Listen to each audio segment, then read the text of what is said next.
ఇక్కడ చూసారా మీరు? నేను నిజంగా ఈ వీడియో గనక బైబిల్ సొసైటీ ఆఫ్ ఇండియా వాళ్ళు వింటుంటే గనక నేను రిక్వెస్ట్ చేస్తున్నాను మిమ్మల్ని, దయచేసి మీరు ఈ మొదటి వచనమైనా అప్డేట్ చేయండి. ఎందుకంటే ఏ ఇంగ్లీష్ ట్రాన్స్లేషన్లో కూడా లేదు ఈ విధంగా. ఆ విధంగా ఉంది ఇక్కడ. ఇక్కడ చూడండి ఏమని అనువాదం చేశారో చూడండి.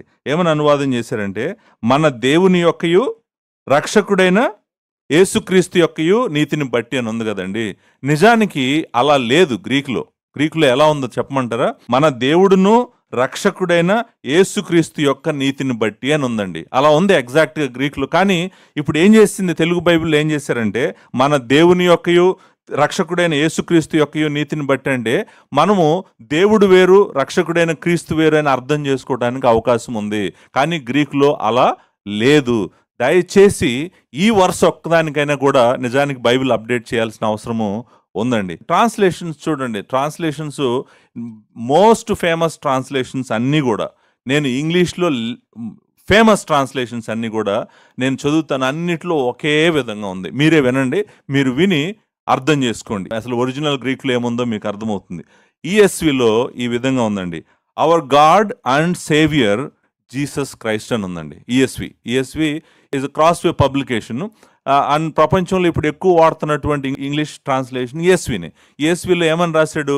Hour God and saviour Jesus Christ. అర్థమైందండి? ఇక్కడ తెలుగు బైబిల్కి ఇంగ్లీష్ బైబిల్కి చూడండి ఎంత తేడా ఉందో. నెంబర్ 1. నెంబర్ 2, ఇంకా వేరే ట్రాన్స్లేషన్స్ తీసుకుందాం. ఫేమస్ ట్రాన్స్లేషన్స్ ఎన్ఏఎస్బి కానీ, లేకపోతే హోల్మెన్ కానీ, లేకపోతే ఎన్కేజేవి కానీ, కేజేవిని అప్డేట్ చేశారు కదా, ఎన్కేజేవి కానీ, లేకపోతే ఎన్ఐవి కానీ, ఈ 4 ట్రాన్స్లేషన్స్ ఈఎస్వి కాకుండా మిగిలిన 4 ట్రాన్స్లేషన్స్ తీసుకున్నా కూడా అందరూ ఏమని ట్రాన్స్లేట్ చేశారు తెలుసా? ఈ వచనాన్ని ఏమని ట్రాన్స్లేట్ చేశారంటే, hour God and saviour Jesus Christ. చూడండి ఎంత క్లారిటీగా ఇన్ని ఇంగ్లీష్ బైబిల్స్ ట్రాన్స్లేట్ చేస్తే కనుక, మరి ఇక్కడ ఎలా చదివామనుకోండి తెలుగు బైబిల్లో మనం ఎలా అర్థం చేసుకుంటాము?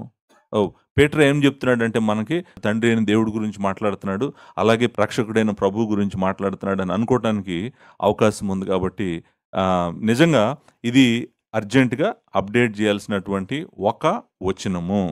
నాకు తెలిసి ఇండియన్ రివైజ్డ్ వర్షన్ అని ఒక కొత్త తెలుగు బైబిల్ నేను ఈ మధ్య ఎక్కడో చూశాను, ఎవరో ఒక బ్రదర్ చూపించాడు. ఆల్రెడీ వాళ్ళు అప్డేట్ చేసేసారు ఈ వచనాన్ని. అంటే తెలుగు ఎడిషన్, అది కూడా ఆ తెలుగు ఎడిషన్లో ఆల్రెడీ అప్డేట్ చేసేసారు. నేను దాన్ని బట్టి ప్రభువుని స్తుతిస్తూ ఉన్నాను. దేవుని చిత్తమైతే మరి రాబోయే సంవత్సరాల్లో దేవుడు మనకు గనక ఎక్కువ కృపిస్తే గనక తప్పకుండా ఒక రివైజ్డ్ ఎడిషన్ హీబ్రూ గ్రీక్ నుంచి డైరెక్ట్గా మరి తెలుగులోకి ట్రాన్స్లేట్ చేసేటువంటి ఒక రివైజ్డ్ ఎడిషన్ మనం కూడా దేవుని చిత్తమైతే తీసుకురావటం మంచిదని అనిపిస్తుంది. ఎందుకంటే ఈ వచనాలు కిందకి పైకి పైకి కిందకి అలా ఉన్నాయి.